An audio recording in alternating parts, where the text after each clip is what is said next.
Jesus: por que me chamas bom? Ninguém é bom senão um, que é Deus. Sabes os mandamentos? Não matarás, não adulterarás, não furtarás, não dirás falso testemunho, não defraudarás ninguém, honra teu pai e tua mãe. Então ele respondeu: mestre, tudo isso tenho observado desde a minha juventude. E Jesus, fitando-o, o amou e disse: só uma coisa te falta. Vai, vende tudo que tens, dá aos pobres e terás um tesouro no céu. Então, vem e segue-me. Ele, porém, contrariado com esta palavra, retirou-se triste, porque era dono de muitas propriedades. Amém. Meus irmãos, o encontro do jovem rico com Jesus é algo marcante. Entre muitas das passagens, nós ficamos vislumbrando e imaginando como foi o contato de um jovem muito bem-sucedido com um mestre, na sua simplicidade, andando pelos desertos, pelas vilas, em lugares esmos, sem lugar para pousar a sua cabeça. Aquele jovem muito bem-sucedido, ele chega-se diante de Jesus e ele faz uma pergunta: como eu posso ter a vida eterna? Jesus, então, ele tenta trazer à mente daquele homem muito bem-sucedido a finitude da vida humana. Nós somos finitos. Nós temos um tempo de existência nessa terra. Por mais forte que você esteja, por mais vigor que você tenha, talvez você nunca consiga superar 130 anos de vida. A vida humana nessa terra, ela está em média de 70, 80, 90 anos. Quem consegue passar um pouco mais do que isso é por causa da tecnologia, por causa do avanço na medicina, na área da saúde, e a pessoa consegue avançar um pouco mais, mas raríssimas são as pessoas que conseguem sobreviver a mais do que 120 anos ou um pouco mais. Então, a nossa vida nessa terra é finita. No mundo, um dia o deixaremos tudo para trás, deixaremos os planos, deixaremos e abandonaremos as tarefas que nos propomos. De que adianta deixar a mente o tempo todo acelerada, preocupada, pensando nas dívidas, em agradar os outros, em tentar aparecer, conquistar coisas, se a nossa vida ela é finita nessa terra? Então Jesus tenta trazer à mente daquele jovem que o homem é finito. Todos nós estamos fadados à morte. Nada levaremos deste mundo. Por isso não devemos ter o apego a todas as coisas materiais que às vezes nos comprometem. Jesus ele tenta mostrar àquele jovem que um dia nós deixaremos os bens, deixaremos as dívidas, as parcelas dos objetos, carros, casas e tudo aquilo que nós compramos a perder de vista. Deixaremos tudo para trás. Que um dia não teremos mais a oportunidade de tirar a roupa do varal. Que um dia nós não vamos conseguir colocar as frutas na geladeira. Que não vamos conseguir cozinhar a comida que estávamos almejando. Que um dia nós não conseguiremos postar nada nas redes sociais. Não teremos oportunidade de falar algo nos canais de comunicação, seja o WhatsApp, Telegram, seja o que for que você usa hoje. Até código Morse e sinal de fumaça, você não terá oportunidade.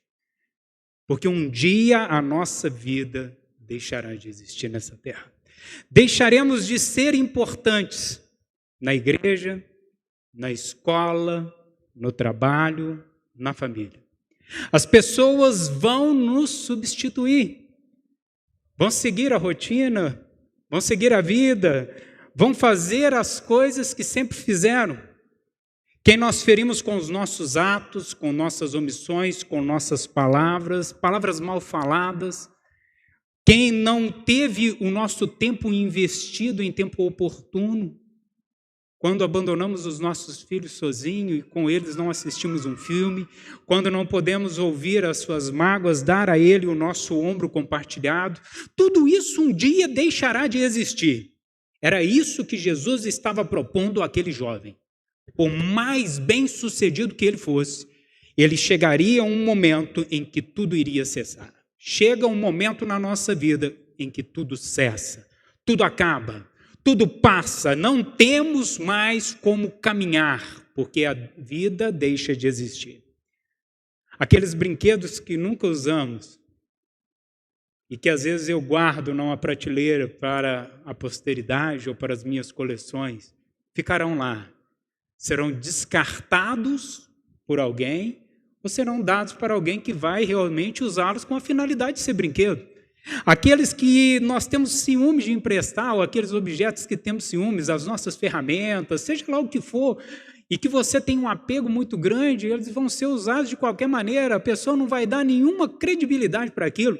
Aquelas panelas que ficam lá lindas e maravilhosas, guardadas para nunca serem usadas, vão ser usadas por alguém, ou vão ser jogadas fora no lixo. Porque a vida, ela finda. Vai chegar um momento em que aquelas lindas taças que você nunca usa, esperando aquela visita especial, que nunca vem, vai ser usada por alguém ou vai ser quebrada porque alguém resolveu usá-las. Meus irmãos, nós precisamos entender a finitude da vida para entendermos o projeto de Deus para nós. Nossos cachorrinhos serão deixados para outros donos, ou talvez cuidados até por alguém da sua família, serão doados e eles vão se apegar àqueles novos donos, eles vão ter um novo apego. Eu fico olhando meu Theo lá em casa, onde a Silvia vai, o Theo vai atrás. Silvia entra no banheiro, o Theo entra no banheiro. A Silvia vai para a sala, o Theo vai para a sala. Mas vai chegar um momento em que se a Silvia faltar e o Theo estiver vivo, ele vai se apegar a outra pessoa, porque ele vai ter essa necessidade. Então, tudo aquilo que nós temos vão deixar um dia. Viúvos e viúvas vão se casar novamente, ou vão ter relacionamentos, ou vão se dar aos filhos e netos, mas vão ter um envolvimento talvez diferente daqueles que nós vemos. Você não será mais útil na gerência da empresa onde você está. Os departamentos não vão mais precisar de você. As matérias que você lecionava serão substituídas por outro professor, talvez muito mais capaz do que você. O cargo não é vitalício. Alguém vai ficar no nosso lugar. Meus irmãos, entender a nossa finitude faz com que nós usemos o nosso melhor terno de roupa todos os dias. E entender a nossa finitude faz com que nós nos doemos ao outro. Porque se nós não fizermos aqui nessa terra, não teremos outra oportunidade. Entender a nossa finitude faz com que nós comamos o nosso melhor, vivamos o melhor, tenhamos oportunidade de concluir os sonhos, sem apego à matéria, sem apego ao dinheiro, sem medo, dor, remorso. Talvez aquele bombom que está lá na sua geladeira há 1 ano guardado, seja a oportunidade de você comer hoje. Talvez seja. Eu era adolescente e nós fomos dormir na casa de um juiz aqui da cidade. E aí ele falou assim, olha, nós vamos deixar na geladeira tudo para vocês, se vocês puderem comer. Aí nós chegamos, adolescente come muito. Imagina que adolescente come. Nós ficamos lá uma semana, comemos tudo que tinha na geladeira, mas tinha um freezer. Ele não falou nada que a gente podia comer do freezer. Mas aí nós abrimos o freezer, tinha lá dentro um estrogonofe, nós pegamos aquele negócio, descongelamos, comemos. No outro dia, todo mundo estava passando mal. Tinha 1 ano que o negócio estava guardado lá. 1 ano. Era o estrogonofe do aniversário da filha dele 1 ano atrás. Quantas oportunidades, às vezes, perdemos porque nós não entendemos a finitude da nossa vida. Talvez, se nós entendêssemos que somos finitos, nós nos esforçaríamos mais para alcançar os nossos sonhos, sonhos que são realizáveis. Eu vi uma entrevista da Adriane Galisteu, e ela fala que a Ayrton Senna não realizou 3 sonhos que eram possíveis de serem realizados. O primeiro deles, ele não conseguiu correr na Ferrari. Ele queria correr na Ferrari. Ele não conseguiu ir à Disney. Ele tinha um sonho de ir passear na Disney. Ele não conseguiu ter um filho. A lição que ela aprendeu é que, com a morte, nada pode ser concretizado, mas que existem sonhos realizáveis que nós precisamos nos permitir. Qual é o sonho que você pode realizar hoje que você não consegue? Semana passada, lá em casa, a Silvia falou comigo assim, podíamos fazer um churrasco, terça-feira. Assim, vamos fazer.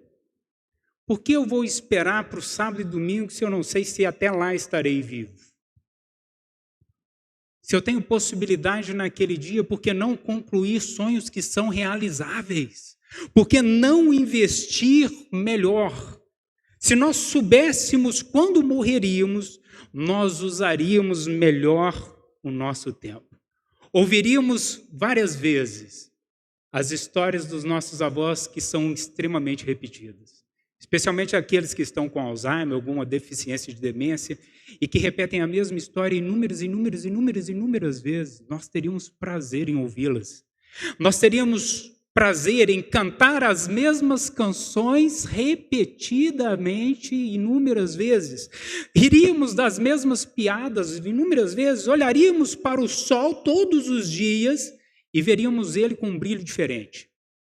Porque entenderíamos que um dia nós morreremos e nós deixaremos essa terra. Uma pessoa se torna infeliz quando ela não consegue descobrir a sua missão nessa terra. Na verdade, as que são mais infelizes são aquelas que nem tentam realizar a sua missão na terra. Nós precisamos descobrir qual a nossa significação nesse mundo. Toda pessoa tem um valor. Toda pessoa é insubstituível, tem uma missão designada por Deus e cabe a nós cumprir essa missão no tempo hábil. Deus projetou você, único, para que você possa concluir um projeto de Deus para a sua vida. O psicólogo e psiquiatra chamado Carl Jung, ele diz que existem papéis em nossas sociedades que foram criados para homens e mulheres, papéis masculinos e femininos. Enquanto o homem, na sua força física, na sua virilidade, ele tenta conquistar o mundo na juventude, deixando a reflexão para a sua velhice. A mulher, ela contempla a vida de uma forma melhor. Ela aprende a amar e a doar-se para depois tentar conquistar o mundo. Só que nós estamos tendo uma inversão nesses valores. Hoje os homens estão deixando tudo contemplativo e as mulheres é que estão indo à frente, buscando as conquistas, alcançando as coisas. Hoje nós podemos, nesse movimento, ver o homem sendo despersonalizado. Cada vez mais nós somos individualistas. Eu quero para mim, tão somente para mim. Podemos ver isso em situações muito comuns. Em situações tranquilas, às vezes em reuniões sociais, onde você disponibiliza de poucos bancos para que pessoas idosas, deficientes, mães com os filhos possam se assentar, e aí aqueles que se apostam daqueles primeiros bancos são justamente os homens mais fortes, mais viris e mais jovens.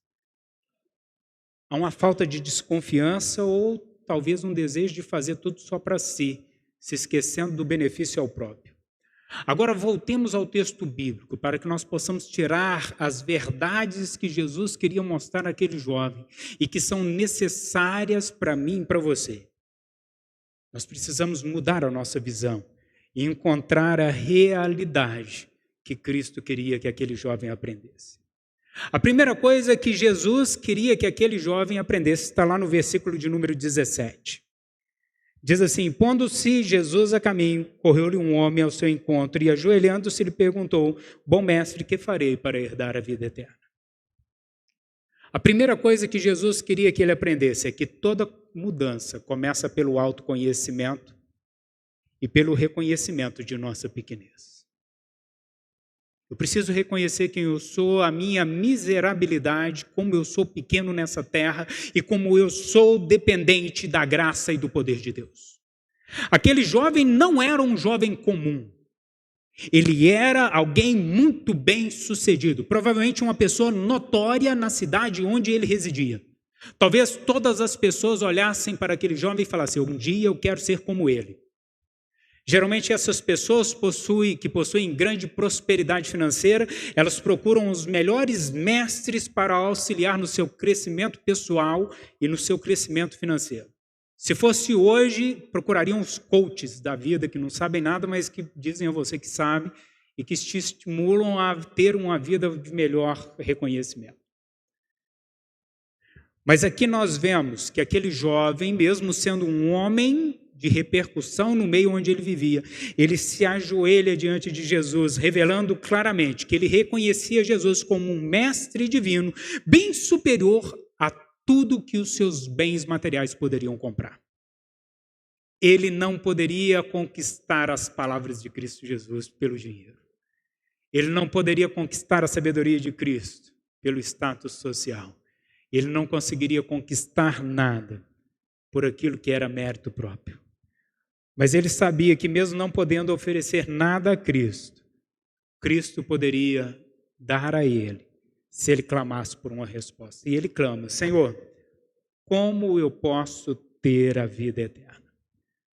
Chamar um mestre de bom era uma forma muito respeitosa naquela época. Todo judeu fiel chamava um bom rabino de bom, chamava um professor de renome de bom. Um bom mestre, um bom rabino, um bom conselheiro. Era muito comum isso. Só que Jesus ele não estava fazendo algo, procurando uma forma ritualística.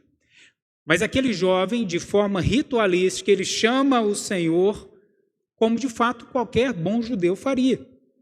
A sua devoção era mecânica, mas ao mesmo tempo era uma devoção sincera e que expunha uma necessidade.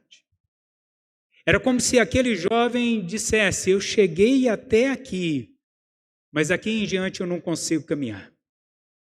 Então Jesus leva ele a refletir que não havia nada nele que fosse bom o suficiente para alcançar a vida eterna. Jesus faz ele refletir sobre isso. Reconhecer o pecado, reconhecer a nossa imperfeição, reconhecer nossa falabilidade é importante para que nós possamos receber o perdão. Então esse autoconhecimento é necessário que você reconheça, por intermédio do Espírito Santo de Deus, que somos pecadores, que existe a justiça de Deus e que existe um juízo, que um dia nós estaremos diante do Senhor, diante do tribunal de Cristo. E um dia todo joelho se dobrará, toda língua confessará que Jesus Cristo é o Senhor. Então a primeira coisa que nós precisamos fazer é reconhecer quem somos e a nossa pequenez. Mas nós precisamos reconhecer também que Deus é o padrão para a nossa vida. É Deus o padrão, é Ele o molde, é Ele a exigência de que nós possamos andar nessa terra. Jesus, ele não nega ser bom. Se você ler o texto comigo, você vai ver que Jesus não diz: eu não sou bom. Ele não fala isso. Ele pergunta: por que você me chama de bom? E aí ele diz que bom é Deus. Jesus não estava negando a existência de bondade nele, mas ele se referia ao padrão de perfeita bondade que está em Deus. Deus, sim, é perfeitamente bom. Deus é o padrão. Talvez a resposta de Jesus quisesse levar aquele jovem a refletir na soberania de Deus sobre todas as coisas, pessoas e situações, porque Deus é soberano sobre tudo. Ele é Senhor sobre toda a terra. A resposta de Jesus era um apelo para que o jovem reconhecesse essa verdade. E Jesus começa então a mencionar os mandamentos de relacionamento para com o outro, relacionamentos objetivos ao qual todo relacionamento humano deve se postar. Que todos nós temos um propósito de vida e esse propósito é doar-se ao outro, uma tarefa significativa de bem-estar para o outro, de estar cuidando do outro. Eu não posso amar o outro se eu primeiramente não me amar, mas se eu não me amo, eu não tenho condições de amar o outro. Somente pessoas doentias não conseguem ver a necessidade de desejar o bem-estar do outro. Uma pessoa doente mentalmente, psicopata, que tem um distúrbio psicótico, essa pessoa não consegue reconhecer a necessidade do outro de que eu posso proporcionar algum bem a ele. Essas pessoas não conseguem. Mas Jesus ele cita alternadamente o sétimo, o sexto, o oitavo, o nono e o quinto mandamento. Mas antes de entrar com o quinto mandamento, ele faz com que uma expressão alcançasse os ouvidos daqueles que ali estavam. Não defraudarás alguém. Jesus estava afirmando ser essa uma forma sincera que nós devemos tratar o outro, não ocasionando prejuízo físico, emocional ou espiritual àquele que está ao meu redor. Nós não devemos causar nem prejuízo físico, nem emocional, nem espiritual àqueles que estão ao nosso redor. Como eu ocasiono um sofrimento físico? Quando eu luto contra o outro, quando eu ataco, quando eu machuco, quando eu firo. Quando eu ocasiono problemas de dores emocionais, quando eu sou ausente, quando eu sou negligente, quando eu firo com palavras, quando eu não respeito quem é o outro, quando eu machuco espiritualmente, quando eu deveria ser exemplo e não sou. Por isso que Paulo é muito claro, sede meus imitadores como eu sou de Cristo. O molde era Cristo. Mas ele diz, olha, enquanto eu estiver olhando para Cristo, Cristo for o meu molde, enquanto eu buscar a Ele, faça como eu. Isso era ousadia. Jesus leva aquele jovem a refletir num sentido superior. Valores mais superiores, mais elevados do que qualquer benefício em própria vontade ou para o próprio desejo. Era uma expectativa de poder reconhecer que eu posso fazer algo pelo outro. É desejar o próximo o melhor por amor. É esperar do outro que ele me ame e que eu o ame sem esperar nada em troca. O texto bíblico, quando Jesus olha para aquele homem, diz assim, verso de número 21.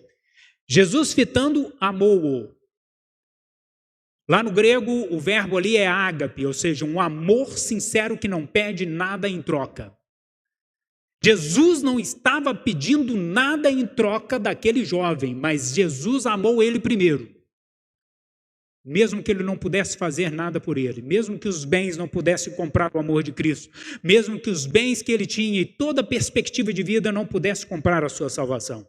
Jesus amava aquele jovem sem expectativa de troca. Amava pelo que ele era, sem que ele pudesse proporcionar nada a ele. O modelo de tudo é Deus. Foi Ele quem dispôs em doar o seu Filho por nós. Sim, foi Jesus quem veio a esse mundo, porque Deus nos amou exageradamente, ao ponto de entregar seu Filho unigênito para todo aquele que nele crê, não pereça, mas tenha a vida eterna. Foi Ele quem desejou fazer algo por nós primeiro, reconciliar-nos com Ele. O chamado vem dele, vem de Deus. O perdão procede dele, procede de Deus.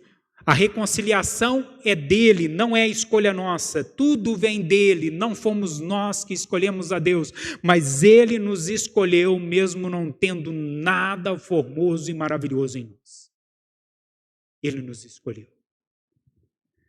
Aquele jovem precisava entender isso, que ele não tinha merecimento nenhum, mas que o Senhor nos ama de uma forma imerecida. Não há nada em nós que possa conquistar a vida eterna. Reconhecer que somente Deus é bom faz com que nós repensemos de que modo nós temos quebrado os mandamentos divinos pelo menos uma vez na vida. Se você olhar os 10 mandamentos, você já quebrou provavelmente a grande maioria deles. E aí você vai dizer, mas aí eu nunca adulterei. Se você for olhar a perspectiva de Jesus, talvez você tenha adulterado. Porque ele dizia que se você olhar uma mulher e a cobiçar, você já adulterou com ela.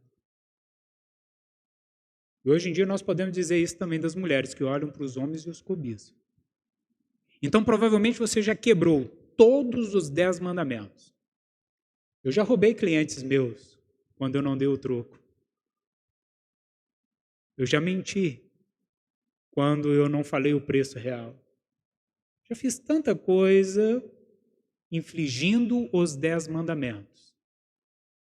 Já não amei a Deus como Ele merecia ser amado. Já deixei de adorá-lo de fato com todo o meu coração, com toda a racionalidade, com todo o meu ser. Isso é infligir os mandamentos. Jesus estava fazendo com que aquele jovem entendesse que um dia, pelo menos uma vez, todos nós falharemos e quebraremos um dos mandamentos, ou talvez todos eles. Seja em palavras, em pensamentos, ações ou omissões, nós falhamos e pecamos contra Deus e merecemos o castigo da morte. Porque todos pecaram e destituídos estão da glória de Deus. O salário do pecado é a morte, mas o dom gratuito de Deus é a vida eterna em Cristo Jesus, nosso Senhor. É nele e tão somente nele que nós podemos receber a vida eterna e a remissão dos nossos pecados. A lei é perfeita, mas nós somos integralmente incapazes de praticá-la na sua totalidade. Nós não temos condições de cumprir a lei. Falhamos inúmeras vezes e por isso a lei nos acusa a imperfeição que temos em nós mesmos. O jovem reconhece que há algo mais a seguir, além da letra da lei, a letra ao pé da letra, e por isso que ele faz a pergunta: o que me falta ainda, além de seguir os mandamentos? É a pergunta que aflige a paz e o coração daquele jovem. Nós somos responsáveis por nossas ações, temos capacidade de tomar decisões e de nos responsabilizar por elas. E é isso que nos distingue de um animal. O animal age tão somente pelo instinto. Mas nós somos capazes de analisar. E segundo a liberdade que temos, temos uma responsabilidade para com o outro. Somos capazes de ter liberdade e responsabilidade. Quando nós conseguimos orientar as nossas decisões a fim de obter um sentido na vida, nos tornamos felizes. Quando isso não acontece, nos tornamos infelizes, desiludidos e insatisfeitos. No entanto, nem as nossas melhores ações têm capacidade de conquistar a vida eterna. Pelo contrário, elas são diante de Deus como trapos de imundície. O trapo de imundície era os panos que se envolviam no meio das pernas de uma mulher durante o período menstrual naquela época. Ou seja, era algo impuro, era algo que não servia para nada, que deveria ser jogado fora e descartado após o seu uso. As nossas melhores ações diante de Deus, elas são tidas como um trapo de imundície. Não temos participação na salvação, mas Deus nos chamou para si. A nossa livre agência nos dá a responsabilidade sobre os nossos atos. Tudo nos é lícito, como diz Paulo, mas nem tudo nos convém. Ou seja, nós podemos praticar o bem e o mal. Podemos fazer algo que auxilie ao outro ou prejudique. Entretanto, a permissão para fazer, ela está atrelada às consequências dos nossos atos responsáveis ou dos nossos atos omissos. Meus irmãos, o mundo no qual nós vivemos, ele tende a nos tratar como objetos, pessoas substituíveis, quando na verdade nós somos insubstituíveis até que o projeto de Deus se concretize em nós. Por isso que nós vemos algumas pessoas sobrevivendo inúmeras vezes a acidentes de avião, a desastres de carro, moto, pessoas que foram alvejadas e sobreviveram, e algumas que, por um trágico acidente, perdem a sua vida por uma bala perdida. Meus irmãos, hoje há uma discussão no mundo sobre a questão da neutralidade dos gêneros e das palavras. Deles, delas, eles, elas, ele, ela, todos, todas, devem ser substituídos por delos, elos, elo, por todes.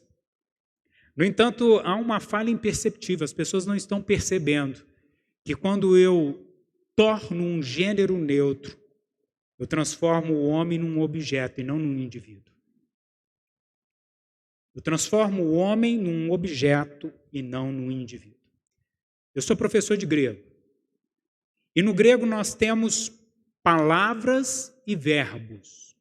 Verbos são conjugados, praticam ações. Sejam ações de movimento ou sejam ações de inércia. Um verbo sempre vai praticar uma ação. Andei, parei, ação e inércia. Mas palavras não fazem ações. Então, um verbo ele pode ser conjugado. Ele retrata o movimento, a ação.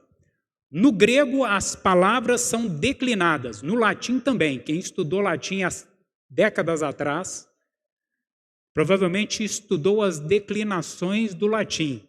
E aí sim, por sua vez, uma declinação é uma conjugação não verbal, para que você possa entender melhor.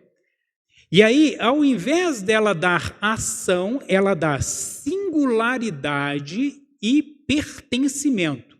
Ela faz com que aquela palavra seja daquela pessoa e que ela seja singular a ela. Ela tenha respectivo senhor ou pessoa que recebe propriedade. Nas declinações nós temos sim, no grego, palavras masculinas, femininas e neutras. No português nós não temos. No grego, as palavras masculinas e femininas são atribuídas a seres vivos. Uma árvore, um peixe, um cachorro, um homem. Recebem palavras declinadas masculinas e femininas. Mas um objeto recebe palavras declinadas no neutro. Palavras neutras são feitas declinações para cargos, ofícios ou objetos.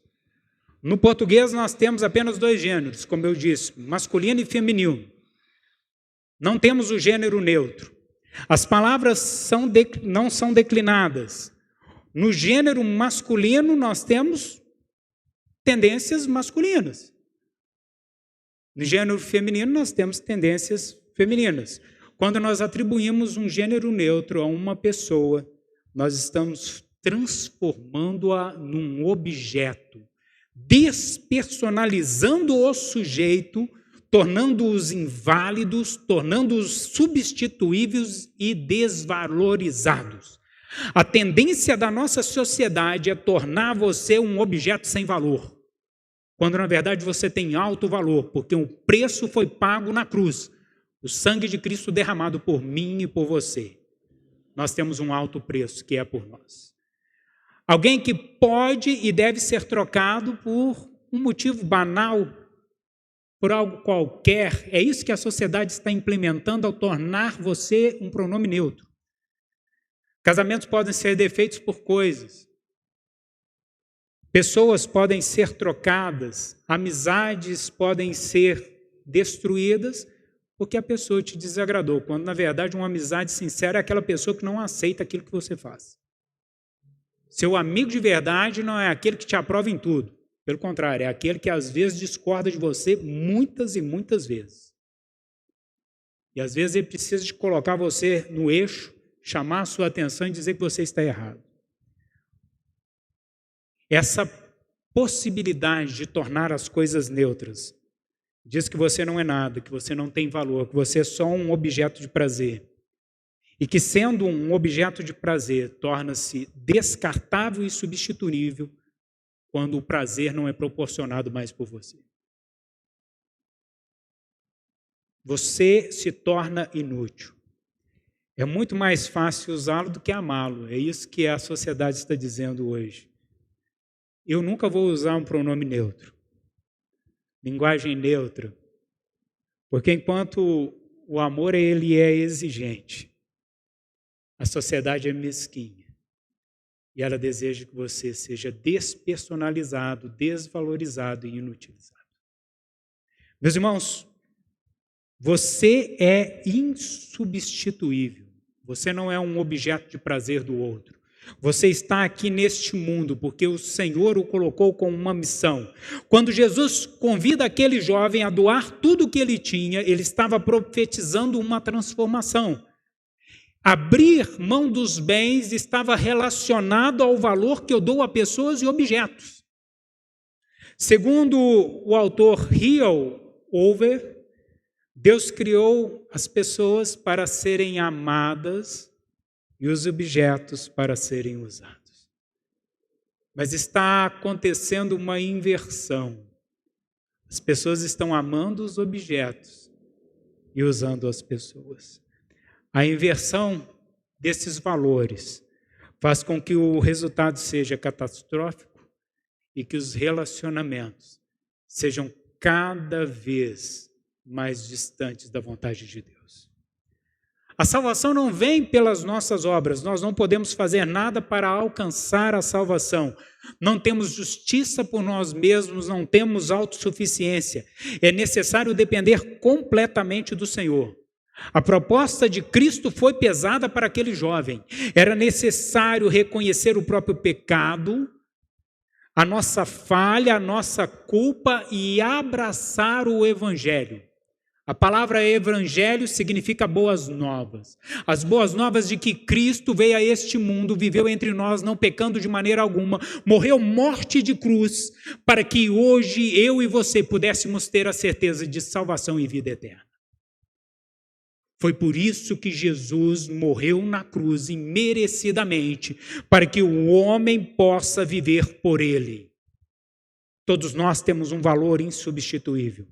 A vida vale a pena ser vivida. O amor compartilhado, a visão de fazer algo em prol do outro. O que você tem feito por aqueles que estão ao seu redor? O sentido que Deus desejava mostrar àquele jovem, nas palavras de Cristo Jesus, era o sentido de vivermos o amor, de encontrarmos um propósito de vida, o qual é o seu propósito nessa terra, meu querido. Para que Deus fez você existir nesse mundo? Qual é o motivo da sua existência? Eu queria que você fechasse seus olhos nesse momento e você entendesse. O Senhor nos chamou para que nós possamos entender que a nossa vida nesse mundo ela é passageira. A nossa vida é pequena, mas Ele nos chamou para um propósito. Ele capacita cada um de nós para que nos encaixemos no ponto oportuno da maneira exata. Aquele menino dos 5 pães e 2 peixinhos não estava ali por coincidência. Foi Deus que projetou aquela vida para aquele momento. Zaqueu não estava na árvore para um momento qualquer. Ele estava ali porque o Senhor desejava entrar naquela casa. Você está aqui nessa noite, não é por um propósito qualquer, porque o Senhor te trouxe aqui, porque Ele tem um propósito para a sua vida. Eu gostaria de orar com você nesse momento. Pai querido, nós entendemos claramente que somos finitos nesta terra. Não existe nada de bom em nós que nos capacite a conquistar a salvação.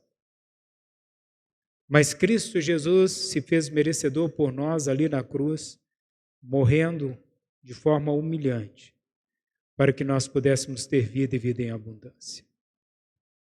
E nesse momento, Pai, eu peço que o Senhor me ensine o valor que eu tenho para Ti e revele a Tua missão para a minha vida.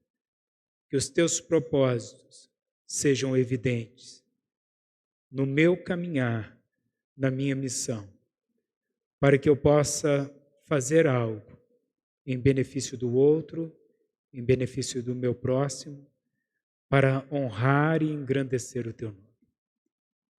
Toma minha vida e transforma-me a cada dia. É o meu pedido, no nome santo de Jesus. Amém. Que o Senhor complete essa oração na sua vida, que Ele derrame sobre você o seu poder.